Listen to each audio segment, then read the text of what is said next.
Welcome, everybody, to another episode of the Lunch Table Podcast. In this video, we will be reviewing Andor Episode 4. I'm joined with Dylan, of course. And please, if you stay to the end of the video, don't forget to like and subscribe and check out our other playlists where we do reviews every week of your favorite shows. But, Dylan, this was a great episode. Very different from other Star Wars shows, but I want to get your initial thoughts of it. Yeah, I'm loving this series so far. You can definitely tell this is the higher end quality of the Star Wars franchise. Tony Gilroy, the director, he's known for the the Bourne trilogy. So you can kind of feel that what he brings to this show, and this whole episode kind of focus on like miscommunication and like last minute decisions. There's pressure on everybody in this episode, like on both sides, on the rebels and the Empire.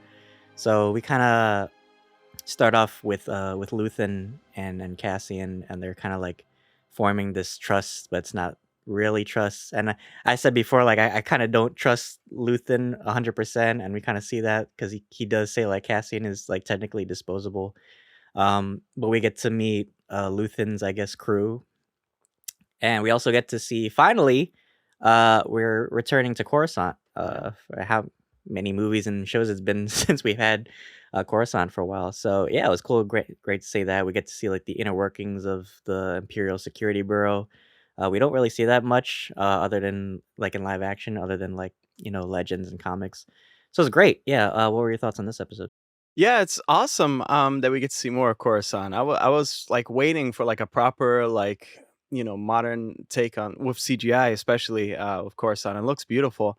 Although I felt a little nervous because from a lot of comics, it's like you have to be really careful walking around there, else Empire will bust you for anything. It's really cool, the show, man. It's so cool because it's weird to say, but it feels even more lived in. Like I could kind of relate more with this. Even like with Luthen, his like little facade or like his little shop, right, that he later meets Mon Mothma in. It just feels like, I don't know, any like present day type of like shop. And it kind of feels a little bit like Game of Thronesy too, this episode. I kept on like harkening back, and there's so many actors from Game of Thrones coming here. I loved it, to be honest with you. It's interesting because with a Star Wars show, you don't expect to be really bored.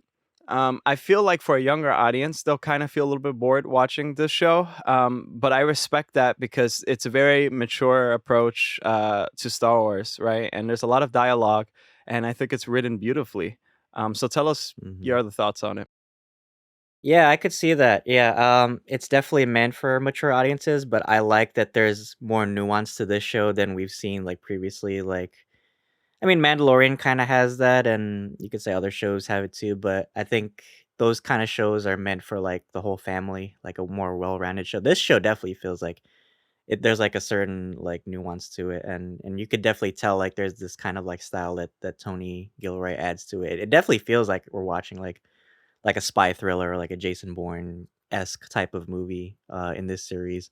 So funny because like the ISB and like the Empire kind of feels like the CIA, like going after Cassian. Yeah, and it's so funny because like watching this episode, Cassian reminded me so much of Jyn Erso, because at this time he doesn't really fully commit to the cause. He's kind of like the Rebel Alliance and all these other pockets. They're just kind of like useless in his opinion. So he's not there yet.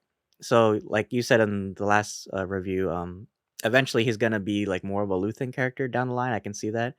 But it's just interesting that we see the parallels too. And even Luthen gives him a kyber crystal too. So it's just funny, like the kyber crystal is kind of like this motif of like hope for the galaxy.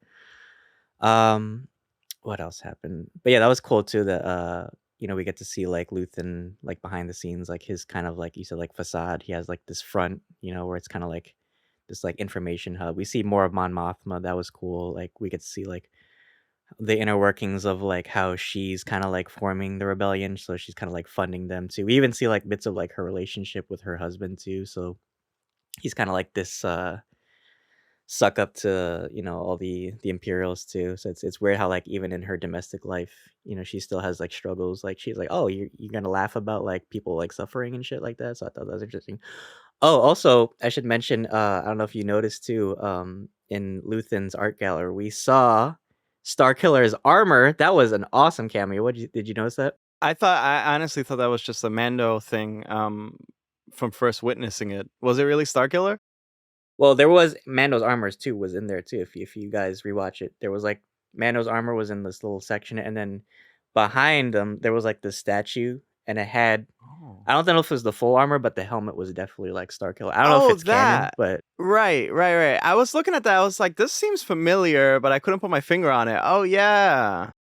I was looking, I was like, "Why does this look familiar?" And I was like, "Oh shit!" So it's Right. like it's probably not canon, but it's probably just like a cool little Mhm. Easter egg that I appreciated.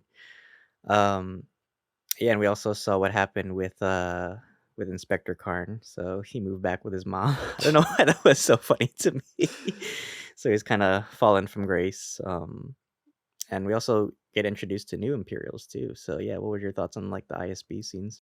Oh, yeah, they were awesome. I mean, yeah, we finally get to see, Dedra Miro. I heard a lot of talk about her before the show came out, so we get to see Denise Go's, portrayal of her. She kinda reminds me a lot of, Surreal a little bit, like, just trying to be proper, but at the same time, make her way, up, higher rankings. And also we see Anton Lesser from Game of Thrones, and so that was pretty cool. Um I'm surprised we didn't see what's her name. I was gonna say fucking Siri from or what's her name Mm, from Game of Thrones? Um, Cersei. Cersei. Yeah, that's right. Yeah. Yeah, no, it No was really brace. cool. You know what? It reminds me of because sometimes like I watched. That's what this tone reminds me of. There's a show on Peacock if you guys are interested in watching it called Save Me, which the actor from Morgan is like there. It's nothing to do with like authority or anything like that, but it feels like a very type of like UK kind of show. Like it's very the color palette is very kind of like muted. It kind of seems like it would be raining somewhere, and there's always something serious going on, and that's not very Star Wars-y. Star Wars is like very vibrant and stuff. So when we get to uh, just the inner workings of the Empire, I greatly appreciate that. I think it's really awesome to see that everyone's struggling, even from the inside. Um, and then also, which is cool too, because I keep harkening this back to Game of Thrones because when they were on the other planet, it kind of reminds me of the Wildlings. So it's like they were there. They were rocking the AK Star Wars, guns. Yeah, I want to actually get your thoughts on this too, because I got a feeling a lot of people are going to die. What do you think of like the whole thing, the whole heist that they want to do? That reminds me a lot of Solo as well, because apparently Cassian has promised 200,000 credits, which is a lot. I would imagine. So, what do you think about like all the Mhm. characters there and stuff? Well, it's really interesting. It was a very diverse cast, and some of our favorite actors were actually part of this rebel group. If anybody watches End of the Fucking World, we actually saw Alex Lothar. He played Nemec, I think, and our favorite cousin Richie from The Bear was there. Cousin. I feel like he was like they were like smuggling credits on like tomato cans or some Right. shit. It was like all like nice at the end. They were like Right. crying, kind of. You see they all were the eating. spaghetti sauce like everywhere. They were eating spaghetti. Yeah. Right. Um, yeah, he was like, "Make the fucking spaghetti sauce, Clem." But yeah, it was cool, and we get introduced to this new character named Vel. She's kind of like this leader of this group, and yeah, so they're planning like this big heist on this Imperial garrison. Um, yeah, I mean, there's a lot of things that could go awry. I mean, they said like they have to time it right, otherwise, like Cassian said, like they'll be dead in like 9 minutes, right? And there are only 7 people going up against the garrison. But I feel like this will because Cassian's kind of like reckless right now. He's not like how we see him in Rogue One. Like he's very calculated. Like he knows what he's doing. So this is maybe like how we see him evolve from Rogue One or to Rogue One from this, right? So we kind of see like how he's starting to form like leadership skills and how he is with like working with the team. So I think it could be really interesting. But yeah, what were your thoughts on like seeing like the new rebels? Well, it reminds me a lot of Rogue One. It's like this whole thing. I think they have uniforms that they're gonna try to like infiltrate there, and then take the little shipment out. Yeah, I think it's really awesome. It really shows the dedication that I guess the early rebels had, right? Just eating roots and stuff like that. And I also like again, I'm glad we saw a lot of Mon Mothma because she does have a lot of pressure on her, and she's like really like helping these people out as much as she can. And that's why I appreciate the mature tone because another show we're reviewing is Handmaid's Tale, and it kind of reminds me of like this Mhm. rebels This just underground group. right Yeah. just trying to be sneaky and um yeah, I think it's really cool. I wonder if Luthen is the father of the girl. I wonder. Which girl? Oh, Y the leader? You're Vel? right, because there's, like, some vibe going on, like, I feel like there's, like, a little vibe. I could Mhm. kinda see it, I could see it, yeah. yeah. I Maybe mean, that's why he made her leader. He's, like, putting pressure on her kinda. well, then it makes me think, "Oh, is he really gonna die too, like, later on?" I mean, we have plenty of episodes too, so we're only in episode 4. Well, we don't see him down the line in Rogue One, so I would imagine eventually he might have to die, and then he kinda did Cass I forgot, did Cassian he didn't have a kyber crystal in Rogue One because he said he wanted that crystal back, so maybe Mhm. he gives it to him before he dies or something?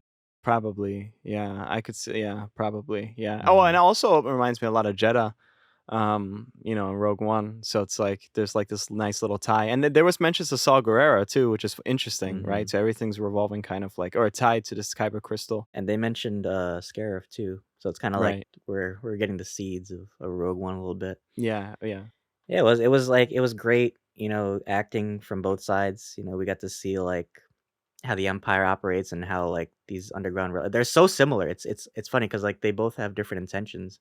They both want to root each other out, like, the Empire is, like, dedicating all their resources to, like, getting these rebels, and the rebels are dedicating all their time and effort to bring down the Empire, so it's just funny, like, how similar they are, but they both kinda, like, act in different ways too. yeah, yeah. I mean, I hope that this show, will. I think a lot of other showrunners will probably take from this show and try to emulate this type of mature tone, especially that the MCU is trying to, or they'll eventually get to a more mature state. I hope the same for Star Wars because I think this is a great start because it doesn't have to be gratuitous, but it's very mature in the way it delivers its narrative and just the planning and stuff. I feel like there's a lot of time to breathe, right? We haven't seen the heist this episode. I thought we were going to, but no. So next episode we'll probably see it. And I feel so, I feel kind of worried for Cassian because not only does he have to pretend that he's Clem, but he also has to learn, Mhm. the inner workings of this heist. And the poor guy just wants to eat, and no, he has to pay attention to that. So, Well, so what are your predictions for next episode? so obviously they're gonna have to go through with this heist. I feel like something's gonna go wrong. One of the I have a feeling somebody's gonna be a traitor in this rebel alliance for some reason.